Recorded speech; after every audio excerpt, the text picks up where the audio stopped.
Serie B-Win, tutti i colori della passione. Pomeriggio assolato, anche se ventoso, allo stadio Pietro Barbetti per la sfida tra Gubbio e Sassuolo, valevole per la 15ª giornata in Serie B-Win. Un match di certo difficile per i rossoblù di Gigi Simoni, reduci dalla sconfitta di Vicenza, che ha interrotto una striscia di 3 risultati utili consecutivi.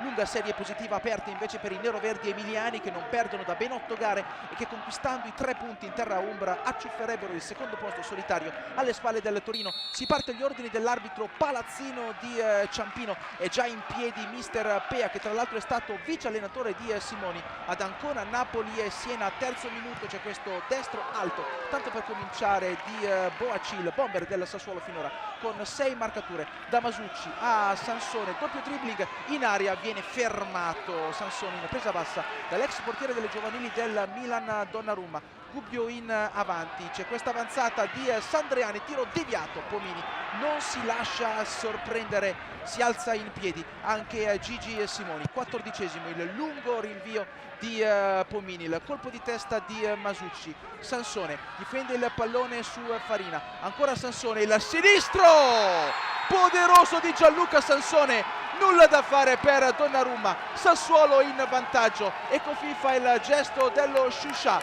nei confronti del sinistro potente e magico di Sansone, che segna il proprio 6° bellissimo gol in questa Serie B-Win, raggiungendo il compagno di squadra Boaci. Una fiammata per il Sassuolo, che ci prova ancora con questo cross insidioso di Longhi. Donnarumma deve metterci una pezza, traiettoria strana, complice anche il vento. La reazione del Gubbio è in questo tiro a lato da parte di Bartolucci. Sansone dalla bandierina, Donnarumma, il miracolo, ancora il vento che ci mette lo zampino da Masucci. Di nuovo Sansone che ci prova, seconda parata pressoché miracolosa da parte di Donnarumma. Sassuolo vicino al raddoppio nel finale del primo tempo. Comincia la ripresa, ancora gli emiliani in avanti. Sansone in mezzo, Masucci non riesce a colpire di testa sul contrasto di Farina. Fuori Bazzoffia, dentro Daniele Ragazzu, l'ex giocatore del Cagliari, per dare più peso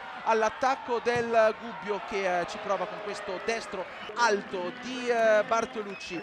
Fuori Boaci, dentro Tommaso Bianchi per Fulvio Pea, che passa al 4-4-2. Attenzione al pasticcio di Donnarumma, che viene inseguito da Sansone. Poi il portiere del Gubbio riesce a cavarsela in dribbling, angolo sempre di Sansone, ci prova di testa il difensore centrale Terranova. Palla alta sopra la traversa, ancora Sassuolo con Magnanelli che prova il gol dell'ex. Palla fuori di qualche metro, Gubbio che però non si arrende. La palla di Bartolucci, la sponda in mezzo, attenzione Boafer, ha una buonissima opportunità di testa, ma in pratica è un passaggio al portiere Pomini. Ancora i padroni di casa, ci prova Capitan Sandriani, la palla passa in mezzo ad una selva di gambe, non ci sono deviazioni, palla che però non trova lo specchio della porta avversaria. Bianchi per Sansone, in contropiede, è solo il sinistro, il palo, l'altro palo clamoroso al Barbetti, con il doppio palo colpito da Gianluca Sansone. Siamo nel recupero, le ultime speranze